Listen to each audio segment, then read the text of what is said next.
So you might have noticed in the first reading that it says at the end that he shall stand firm and shepherd his flock by the strength of the Lord, in the majestic name of the Lord his God, and they shall remain, for now his greatness shall reach to the ends of the earth. He shall be peace. Notice what it says there. He shall be peace. It doesn't say that he will bring peace. It says he will be peace. Jesus doesn't bring peace to earth. He is peace himself. He is peace in person. Jesus comes to us as the one who is God and the one who is human. He is King of heaven and he is King of earth. Reminds me of a similar situation in England and Scotland. I don't know if you know your history, but there was James VI of Scotland. He was the King of Scotland on his mother's side, but on his father's side, he was the King of England. So in his very person, he united both the kingdoms of England and Wales with that of Scotland. And so we ended up with the United Kingdom. That's why we call, the British Isles the United Kingdom today, because it was two kingdoms united in one person. Well, in Jesus, we have the one person who unites the kingdoms of heaven and earth. He is the one who brings peace between God and humanity. He is able to represent us before God, and is able to bring God's liberation to us because he is God himself. And flowing from this peace that is Christ, we receive not stillness.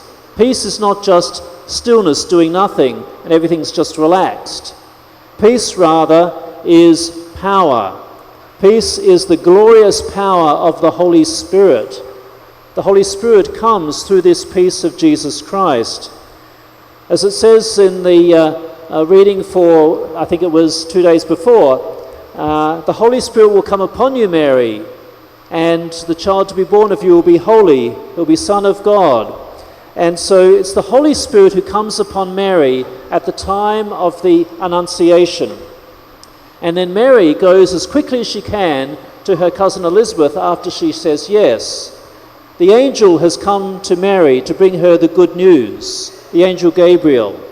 Now Mary becomes an angel to take the good news to her cousin Elizabeth, that God has come to save his people. And so the Holy Spirit is the one who comes to us, and he is the motive power. He's the one who impels us forward. So as the Elizabeth now is filled with the Holy Spirit, the child in her womb, John the Baptist, leaps for joy, and she is able to proclaim the truth that Mary is the one who believed. Mary is the one who believed that the promise made her by the Lord would be fulfilled. She proclaims the truth.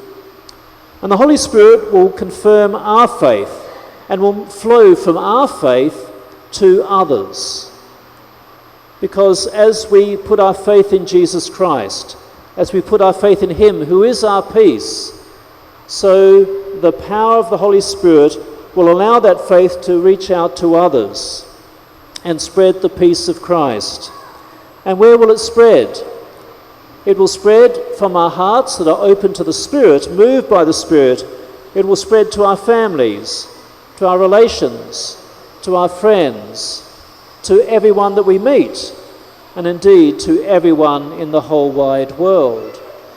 All that the Lord asks for is an open heart, a heart to receive him, to receive his peace which is not a quiet peace, but a peace which is a moving peace, the peace of the Holy Spirit, which allows us to then go forward in confidence that we could proclaim that Jesus Christ is Lord and God, and he is one of us as well. And that this is the way in which God brings peace, to become one of us, to bring the peace between humanity and God.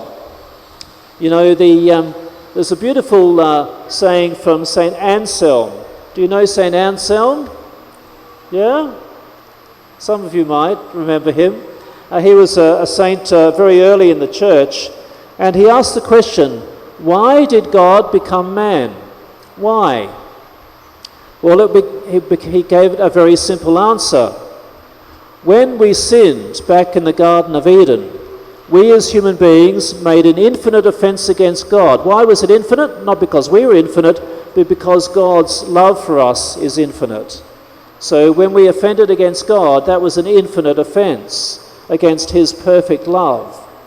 So how could that be fixed? How could that be restored? How could that be undone?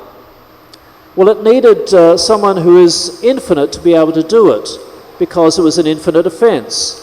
And is any of us infinite? No, we're simply human beings. We're not infinite. We can't do it.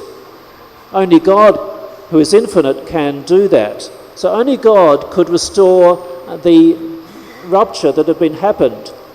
But God himself couldn't do it because he was not the one who sinned. It was human beings who sinned.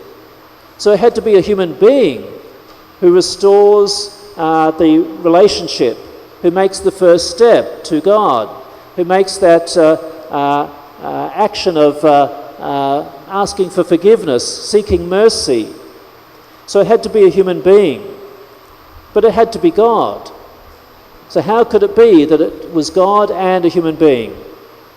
And that's what Anselm said then. So God sent his Son, who is God, to become one of us, to become a human being. So when he gives his sacrifice, so it is the humanity offering sacrifice to God, but at the same time it is God who is doing it with the infinite power to save us.